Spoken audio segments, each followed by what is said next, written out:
Hey guys, Matthew here, and in today's video, I want to teach you guys how to make shield for Spectral Shield Throw, both variants, the armor and the evasion bases. I'll talk about what the differences are here.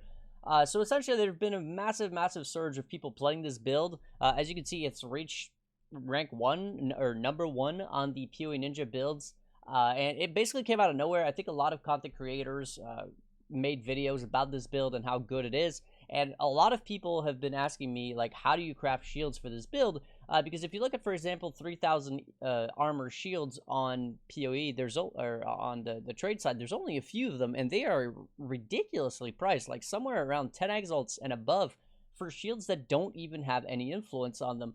So I think a lot of people realize how profitable they are to craft, but they don't really know how to craft them most efficiently, and you'll see that it's actually incredibly easy. All right, so first off, we need to talk about the actual bases of these shields. There's going to be two options. The option number one is going to be going for Colossal Tower shields. It is the shield with the highest base armor in the entire game. And if you don't know how Spectral Shield Throw works, essentially it gives you a base flat amount of, physical damage per either 10 points of armor or, I believe, evasion on your shield. So you want to stack as much armor or evasion on your shield as possible. That's essentially how the build works. And then after that, if you're going with the evasion version, you're also going to go for energy shield on the shield. It's going to be a hybrid of energy shield and evasion because you're going to be using the Seething Fury, which is a threshold jewel that gives you base critical strike chance for every, I believe, 10 points of energy shield. I think it's 0.2% base crit, which doesn't sound like that much, but then when you realize how much energy shield you can have on these shields, it's actually a ridiculous amount of base crit, which makes it, honestly, where you don't have to use increased crit strikes on your build, which means you can use a 6 support gem for damage instead, which is a very big advantage. Most builds right now are struggling to reach that 90% crit cap without using, increased critical strikes on their gems itself. So for the second option, the one that is going to be energy shield and evasion, we're going to go for Supreme Spike Shield, okay? Now, one thing is going to be very important before you start crafting these is going to be, getting to the proper base. Now, there's going to be 2 links in the description for these searches, so you can easily make sure that you are buying the proper base and also the proper item level. It is very important that you get these shields at item level 86.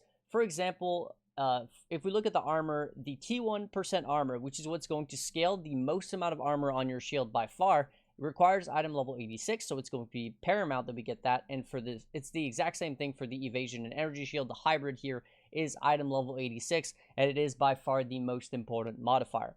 But before we actually start crafting these shields, once we've bought the base, it's very important that we get this quality up higher than 20%. I would say if you're going for just a sellable shield, aim for 27, 28 quality. Don't go spending hundreds of perfect fossils if you're getting unlucky to try to get that 30 quality. It's not worth it. Now, if you're going for an absolute crazy shield, right, best in slot, then sure, you could go for that 30% quality. But in my opinion, 27, 28. 28 is typically the sweet spot because it doesn't take too many perfect fossils. They're also very cheap this league, which is a nice advantage. Once we have the base, right, the proper base with the proper amount of quality, it's time to start crafting. So let's head over to Craft of Exile, and we are going to craft one of these shields. So let's go ahead and make a strength variant. Obviously, the item level is going to be 86. Now, I do have to make a quick note about influence on these shields. It's quite frankly not required, okay? Because you're going for triple defense prefixes, be it armor or evasion and energy shield, you do not want any influence prefixes whatsoever. And in terms of your suffixes, it's going to be a good place to actually get some of these defenses modifiers such as resistances, or even, for example, chance to block, proj, or attack damage, stuff like that. It's a great place to get it. It's also a great place to get chance to avoid being stunned, chance to avoid elemental ailments, which you can unveil, right? Because they changed that from gloves and chest pieces to boots and shields now, right? So there's not a whole lot of suffixes that are influenced that you would care about. Now, of course, there are some good ones, right? Like, for example, recover life when you block could be good. But the thing is, with the way that we were crafting, we were actually going to be blocking that, so it's going to be impossible to get. So our options are very limited, and in my opinion, for the price, you're just better off going for a non-influence shield. Okay. So there's going to be 2 crafting methods for these shields. Crafting method number 1 is going to be a fossil crafting method, and it's going to be very simple. Dense fossils. That's it. one socket dense fossils because it gives you times 10 on all your defenses, and this is going to apply to both the armor version and the defense version with the the evasion and energy shield version. Same exact thing, dense fossils by themselves, and off you go, right? Just spam those. They are very cheap this league, and you can get a lot of them, and trust me, it's not going to cost you anywhere this amount of currency to make a 3000 armor shield or a very good hybrid shield. If you're just den spamming, especially because you're going to be able to craft that quality, right? Like these people are doing, crafting the quality to further increase the amount of armor that you have, because this quality is essentially I guess you could say, multiplier to the base amount of armor that you have on top of all your increases, right? Your increased armor and your quality both affect it. So this is extremely powerful crafts to make up for the armor, evasion, or energy shield, which is why we were going to go for that.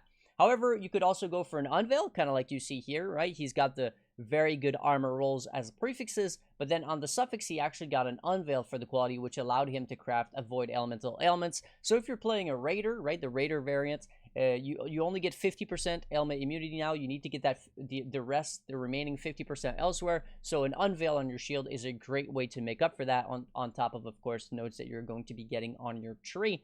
But yeah, that's really all there is to it. Dense fossil, one socket spam. Now, there is one more option that I do need to talk about if you want to be very thorough, and that is going to be essences. Now, the thing about essences is that essences of dread for the armor are just expensive because people typically use this for bow crafting.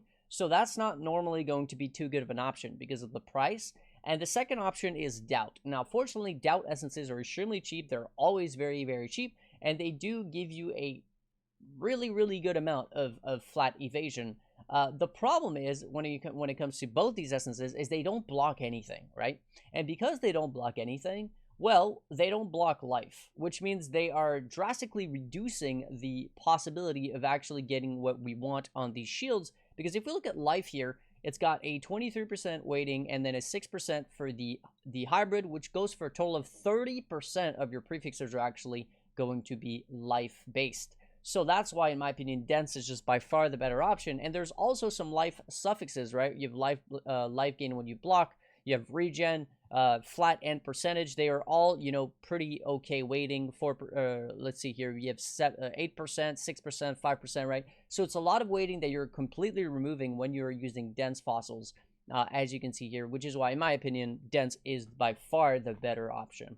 So anyways, that's pretty much all I had to say for this video on crafting Spectral Shield Throw shields. Hopefully you guys enjoyed. Before I go, though, I do want to say a huge thank you to my supporters: Jordan, Fruitfly, Thomas, Naroff, Master Tim, Nate, Jacob, Flame Scorpion, Reese, Emil, Road to Millions, Alex, Brandon, Don, Joseph, Welcome Back, Panda, Atticus, Scott, Bart, Grimoire, Johnny, Ronald, Kevin, Mercury, and Bizen, as well as, of course, anybody else who has supported me in the past or anybody else who wishes to anonymous. If you have any craft that you are interested in learning, please let me know in the description, and I'll be sure to look into them and see if there's any videos that I can make about those. Otherwise, that'll be Matthew signing out. Until the next one. Peace.